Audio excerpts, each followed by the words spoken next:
Nós estamos falando aqui, né, de a mudança do papel do professor, uma coisa mais horizontalizada também, continuando no papel de mentor, de coordenador. Então vamos entrar aqui nesse segundo bloco, a gente está falando de educação que favoreça a democracia, a participação, o controle social. E o Gilson mencionou um exemplo que eu me lembrei de uma fala da Raquel, assim, pensando nisso, né, na questão de democracia e participação. Raquel, como você vê o papel das mulheres? Vocês falam sobre isso, das tomadas de decisão? Eu acho que o papel das mulheres está diferenciado é fundamental. Eu acho que em diferentes espaços no Brasil a gente vê as mulheres ocupando cada vez mais espaços de tomada de decisão, seja no setor público, no setor privado. Em diferentes partes do mundo isso aconteceu antes, em outras partes do mundo isso não é um assunto relevante. Acho que vai depender da cultura, vai depender do lugar onde você está. No Brasil, eu acho que ainda tem muito, a gente ainda tem muito trabalho pela frente, ainda é uma cultura machista. Eu acho que muitos dos espaços de tomada de decisão ainda estão tomados por mulheres. Infelizmente, é um assunto que volta à baila. Acho que a gente já deveria estar num ponto em que isso não fosse assunto, mas se a gente não pensar que os seres humanos, no coletivo, precisam se somar e tomar decisões, e infelizmente não tem outro modelo, o ser humano não descobriu ainda, vai haver sempre espaços em que vai ter uma cúpula que vai tomar decisão. A gente tem que delegar o poder de decisão do volume de pessoas. Dependendo da situação na cidade, no estado, no país, foi assim que os seres humanos se organizaram. E eu acho que tanto mulher como homem, em diferentes formações também, elas precisam estar presentes nesses espaços importantes. Então eu acho que no Brasil a gente ainda tem muito para avançar. Agora, com relação à democracia e participação, eu acho que isso começa na escola.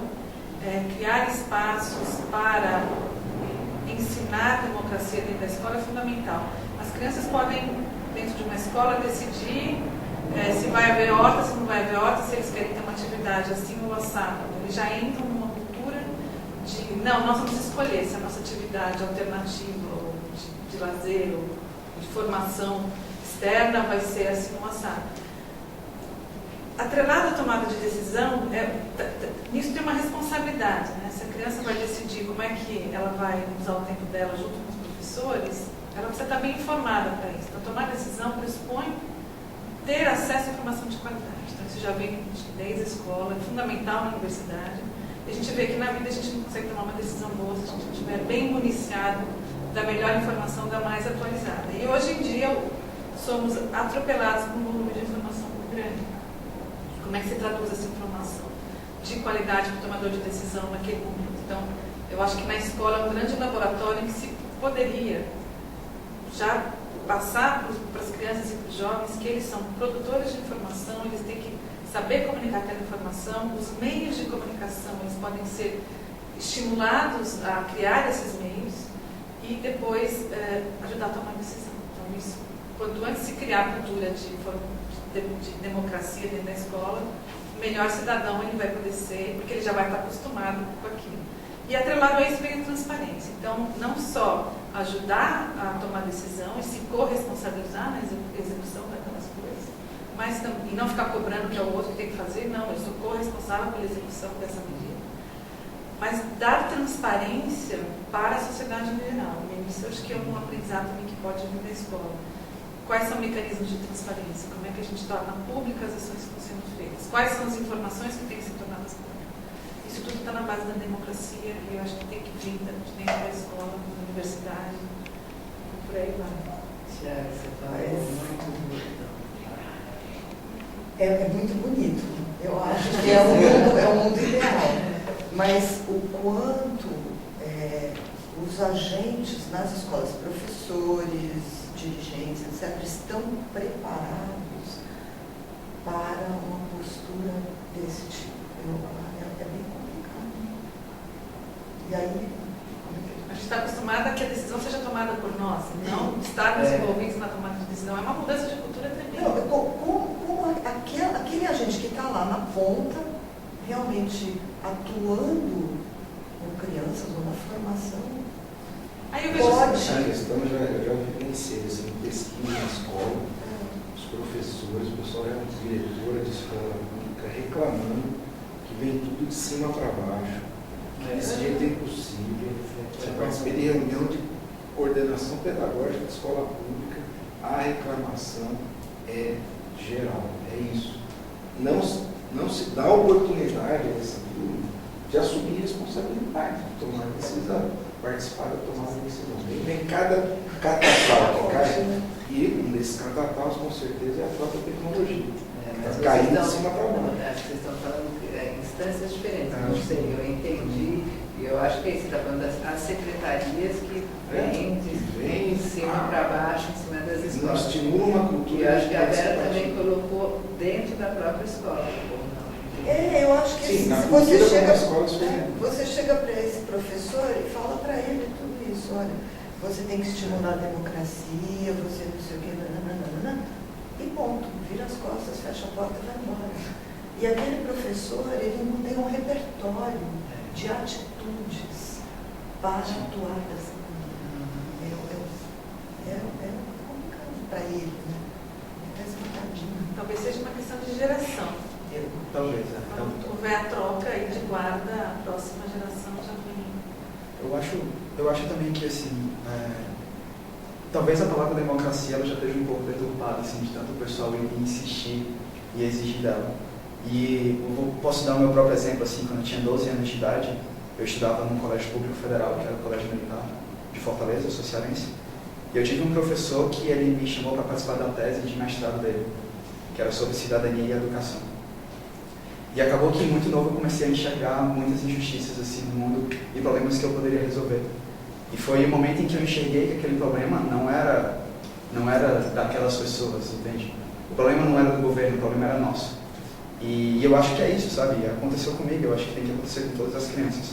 O grande problema reside no fato de, infelizmente, mas isso é necessário, que os nossos indicadores têm que ser provas, né? Tem que ser o Enem, tem que ser a prova, o PISA e outras coisas. E isso torna a sociedade super conteudista.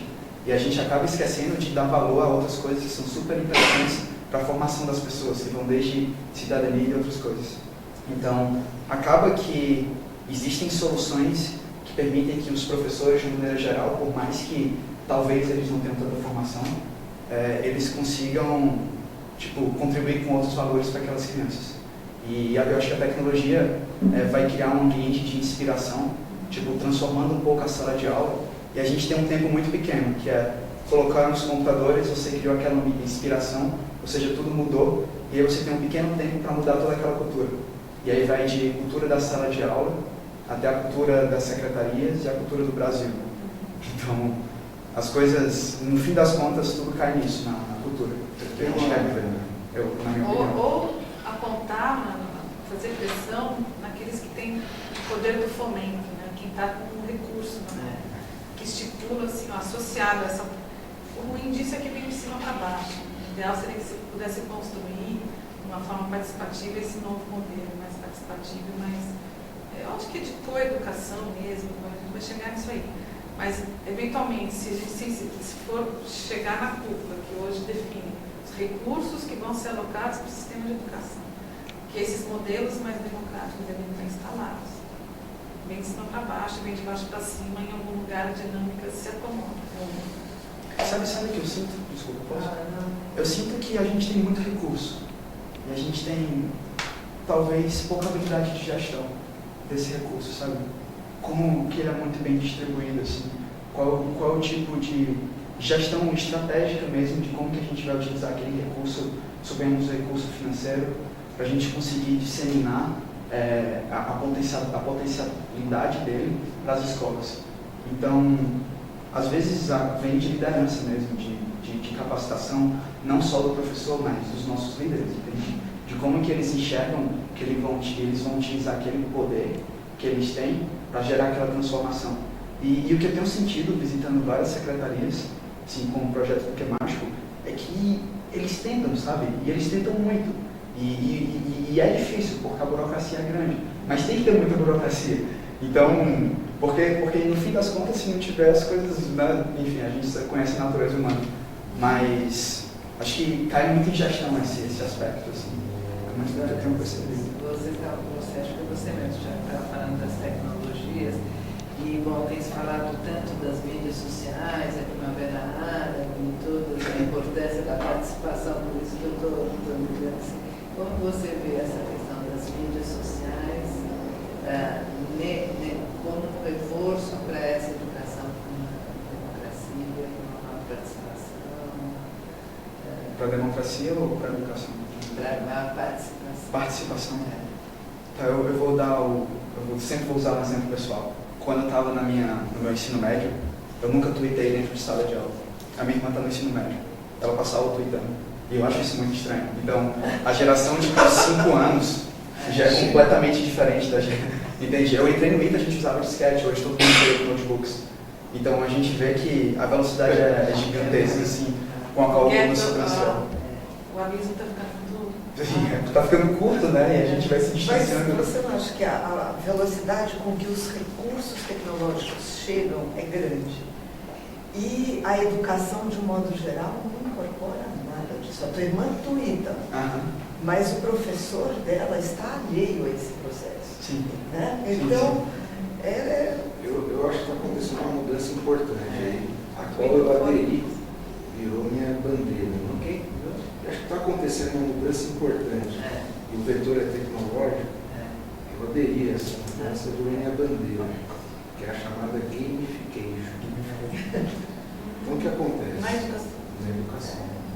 Então, é isso, quer dizer, vai ou não vai mudar a prática pedagógica.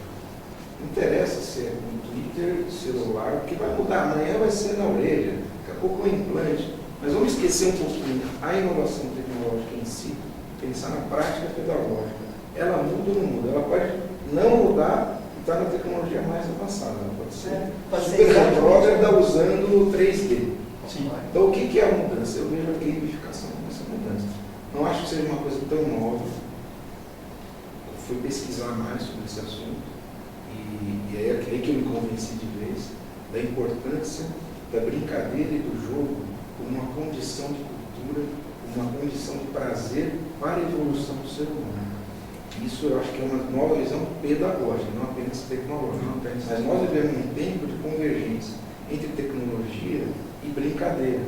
Se a gente conseguir recuperar essa dimensão do aprender com prazer, brincar para aprender, eu acho que a coisa muda de figura. Eu estou apostando muito nisso e estou vendo já e aderindo a movimentos internacionais que estão levando o game para dentro da sala de aula. É isso, a garotada já está com um mobile lá, tá? No celular. E aí? Como é que o professor entra nessa história?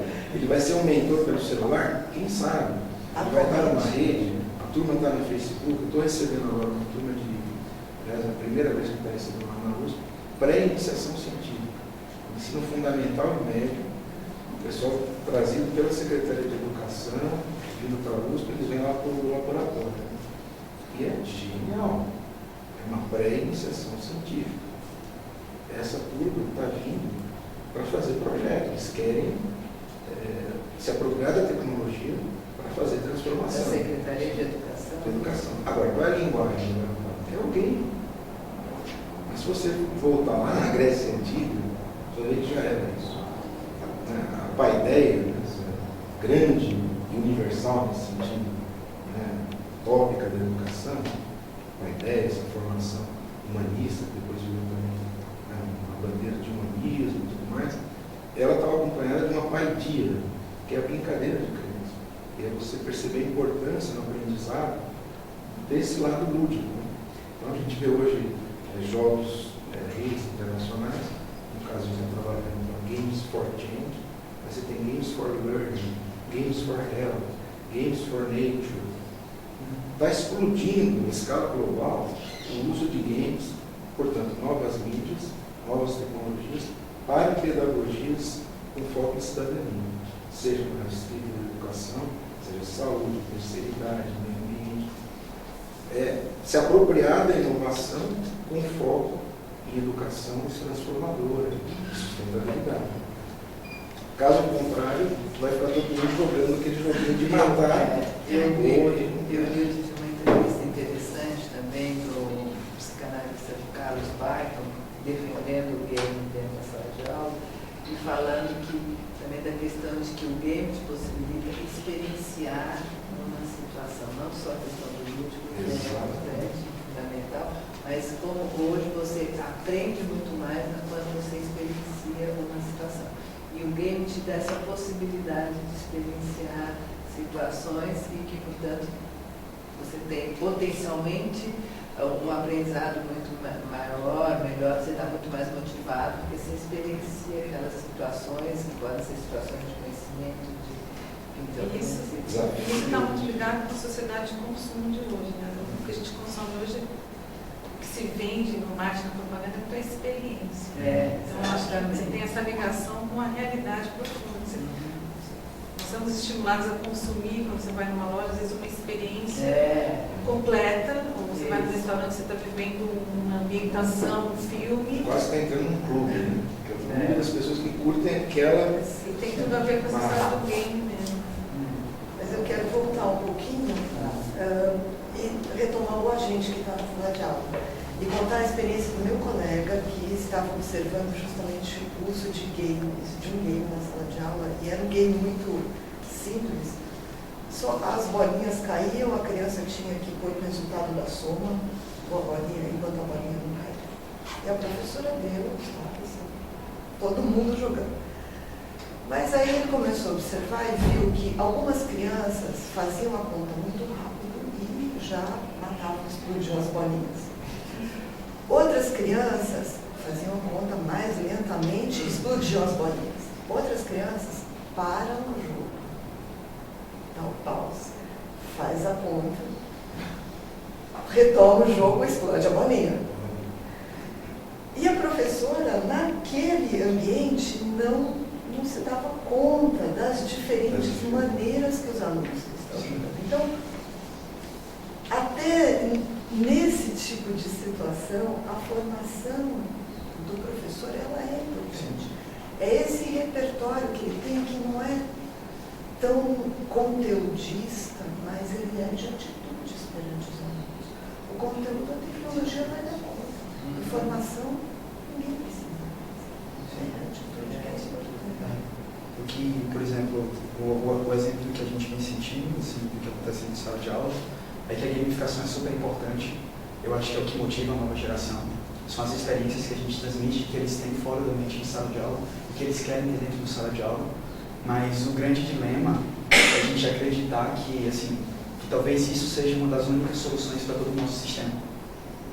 E o mais importante que eu acho que a tecnologia vai trazer para dentro da sala de aula, junto com a gamificação, que é um dos elementos-chave, é exatamente a capacidade de a gente conseguir identificar qual é o tipo de aprendizado de cada criança. É a universidade do aprendizado.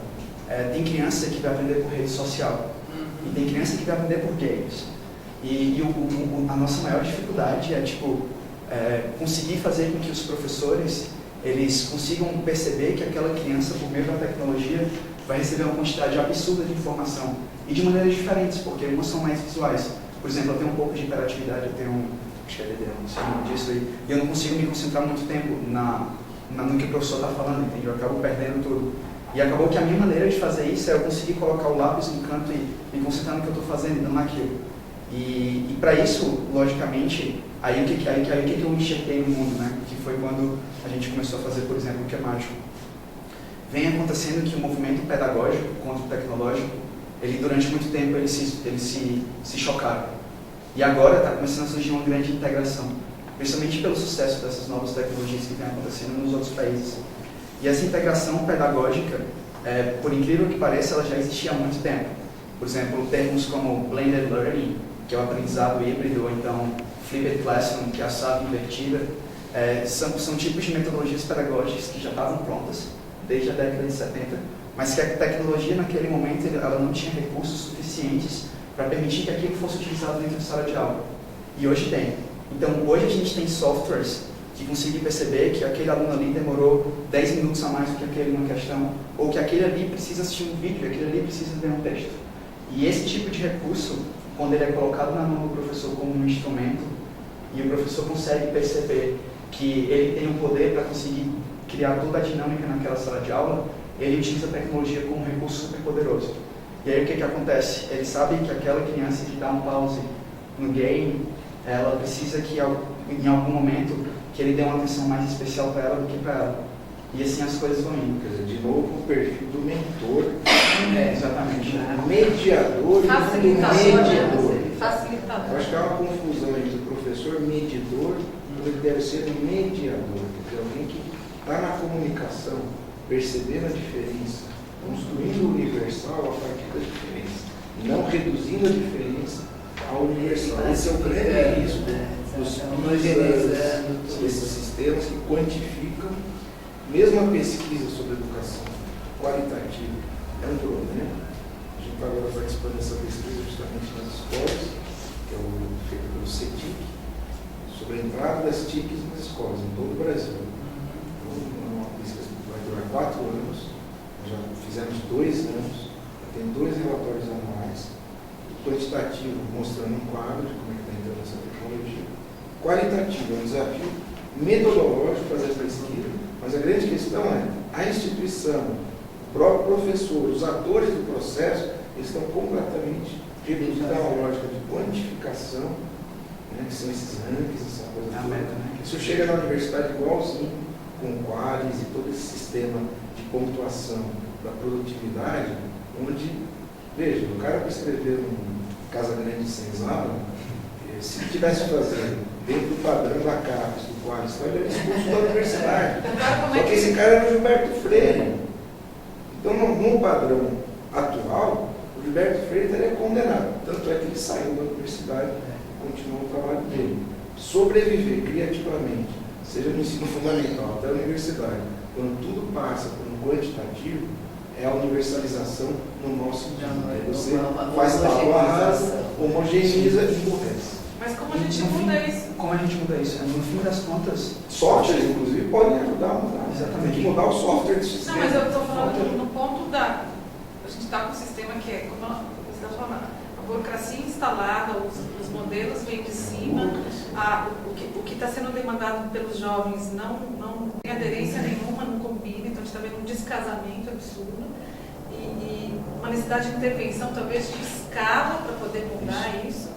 E eu não vejo um caminho que não seja por política pública. E aí a política pública, para mim, ela depende de democracia, que depende de alguém demandando. Então fica um ciclo muito complicado, né? Assistindo no Brasil situações que você põe na cadeia os maiores bandidos do país. Então tem um descompasso entre essa detecção que a gente está tendo aqui e a viabilização disso na verdade. Agora eu acho que a gente, mais para frente, vamos aprofundar um pouco essa questão do blended learning, que eu acho que pode ser uma coisa interessante. Acho que a gente pode trazer um pouco mais isso, tá? Legal. E o que eu acho que ela é fundamental e eu acho que ela responde um pouco essas inquietações. É uma alternativa, não é resolver todas as questões, mas um pouco do que o Thiago começou a falar.